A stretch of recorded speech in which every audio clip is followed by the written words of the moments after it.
do I need to set down the circumstances?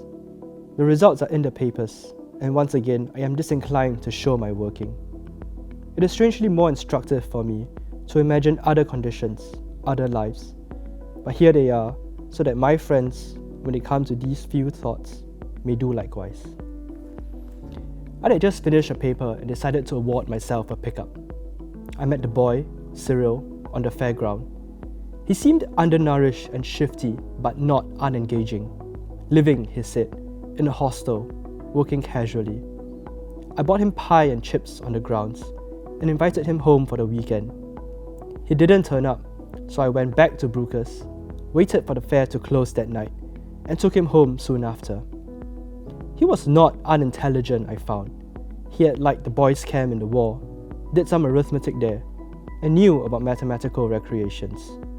Cyril was, I would say, the product of natural sensitivity, working class starvation, and nervous stability. He wouldn't kiss.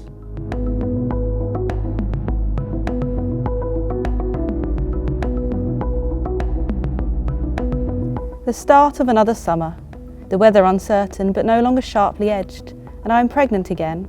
In front of me is all the ordinary and useful disarrangement of my desk, and beyond it the rain-smudged window with a view across our garden to where my daughter plays, watched over by Johannes.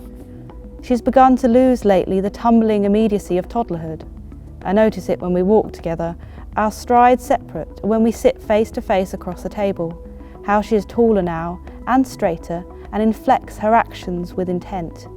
Once her thoughts broke like weather across her face, but that readable plasticity has gone, and she is not so transparent. Complexity has brought concealment. The weight of her body when I lift her takes me by surprise. Is unfamiliarity a reiteration of the distance between us?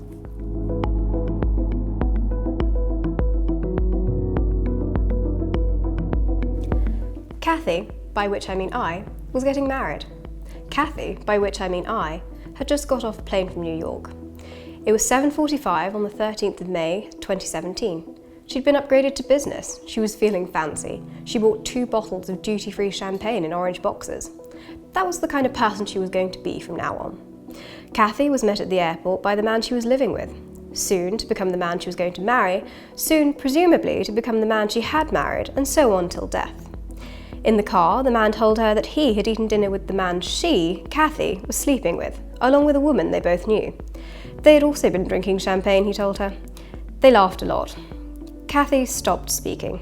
This was the point in which her life took an abrupt turn, though in fact the man with whom she was sleeping with would not break up with her for another 5 days, on headed writing paper. He didn't think 2 writers should be together. Kathy had written several books, Great Expectation, Blood and Guts in High School. I expect you've heard of them. The man with whom she was sleeping with had not written any books. Kathy was angry. I was angry. And then I got married. Riley wore blue contact lenses and bleached his hair, which he worked with gel in a blow dryer and a flat iron some mornings into Sonic the Hedgehog spikes so stiff you could prick your finger on them, and sometimes into a wispy side sweep bob with long bangs, and he was black. But this wasn't any kind of self-hatred thing. He'd read The Bluest Eyes and Invisible Man in school, and even picked up Disgruntled at a book fair. And yes, they were good, and there was some resonance in those books for him, but this story isn't about race or the shame of being alive or any of those things. He was not self-hating. He was even listening to Drake, though you could make it Fetty Wap if his appreciation for trap music changes something for you.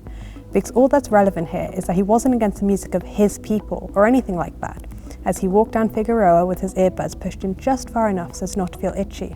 Riley was wearing the wispy swooped version of his bangs and listening to Drake or Fetty, and he was black with blue contacts and bleached blonde hair. And yes, there are black people who have both of those things naturally, without the use of artificial accoutrements. So we can move past the whole phenotypically this or biologically that discussion to the meat of things.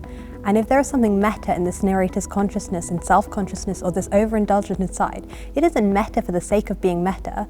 This narrator's consciousness is just letting you know about said consciousness up front, like a raised black fist to get the close reading out the way and make space for Riley, who was the kind of black man for whom blue eyes and blonde hair were not natural.